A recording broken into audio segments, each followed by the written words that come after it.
el Evangelio de Juan. Para muchos es el más, no sé, el más profundo, el más espiritual de los 4 evangelios. Y sí, lo es. Pero ojo, que también es un texto de combate, ¿eh? Fue escrito en un momento de crisis total. Y para entender de verdad su mensaje, no nos vale con leer las palabras sin más. Hay que meterse de lleno en la batalla que se estaba librando justo detrás de ellas. Así que para meternos de lleno en este evangelio, vamos a intentar responder a 3 preguntas que son la clave de todo, las que nos van a guiar en este análisis. ¿Quién lo escribió? ¿En qué mundo vivía esa persona? Y quizá lo más importante de todo, ¿por qué se sentó a escribirlo? Venga, pues vamos a empezar por la primera pregunta, que es la pregunta del millón, ¿no? ¿Quién es la voz que está detrás de este evangelio? La respuesta, y esto es lo interesante, la vamos a encontrar tanto dentro del propio texto como fuera de él. Y es que el propio texto nos va dejando como miguitas de pan.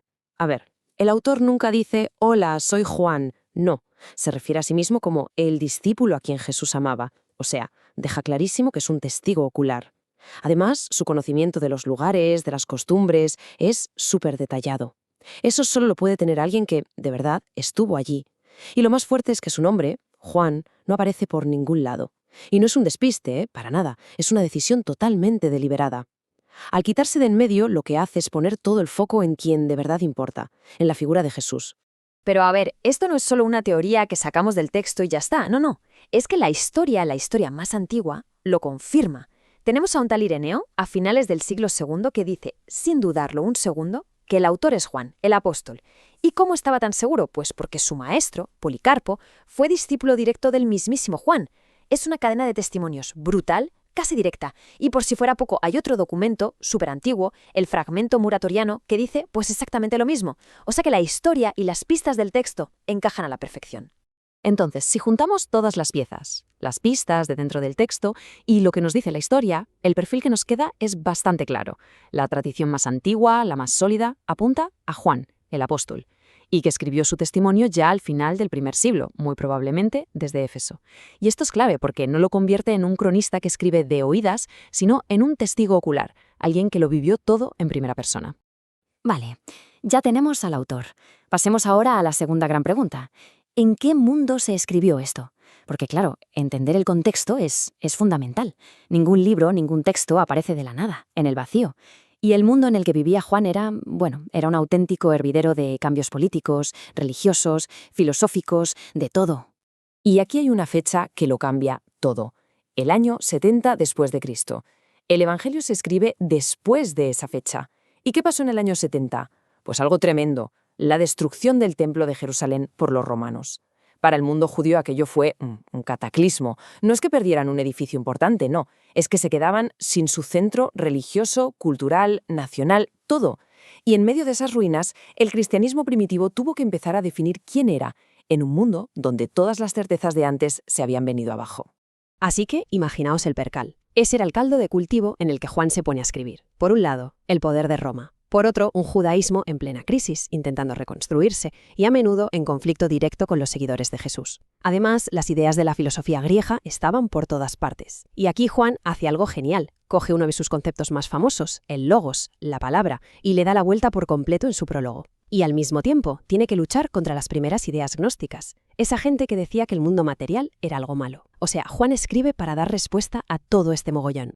Y todo esto nos lleva de cabeza al corazón del asunto. ¿El por qué? ¿Por qué Juan, ya mayor, se sienta a escribir este relato, que además es tan diferente a los otros?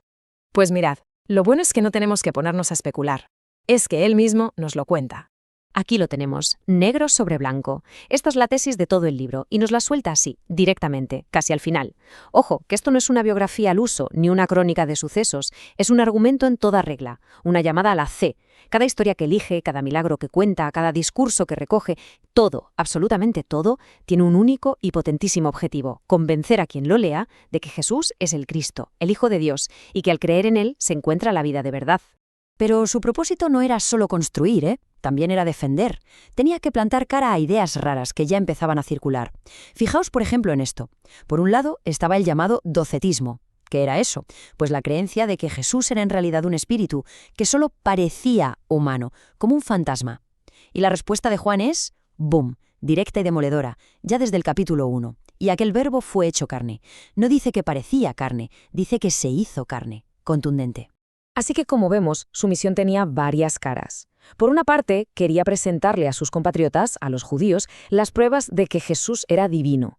Por otra, tenía que luchar contra esas ideas protognósticas que separaban a Dios de la creación.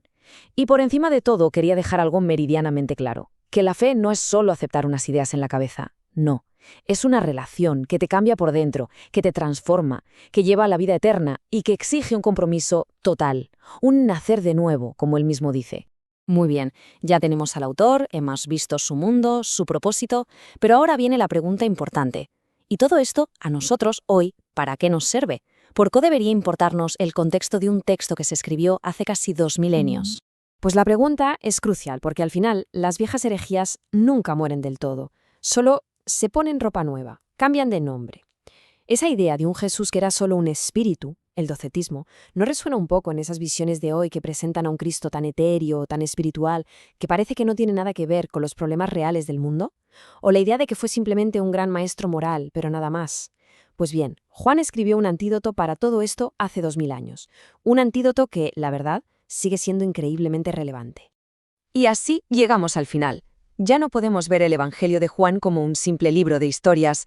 Ahora sabemos que es el testimonio apasionado de un testigo ocular, una carta de combate teológico escrita en medio de una crisis brutal, y un argumento con un único fin: convencer. Entender todo esto no solo cambia nuestra forma de leerlo, es que nos obliga a plantearnos la misma pregunta, la misma decisión que Juan les planteó a sus primeros lectores hace casi 2000 años.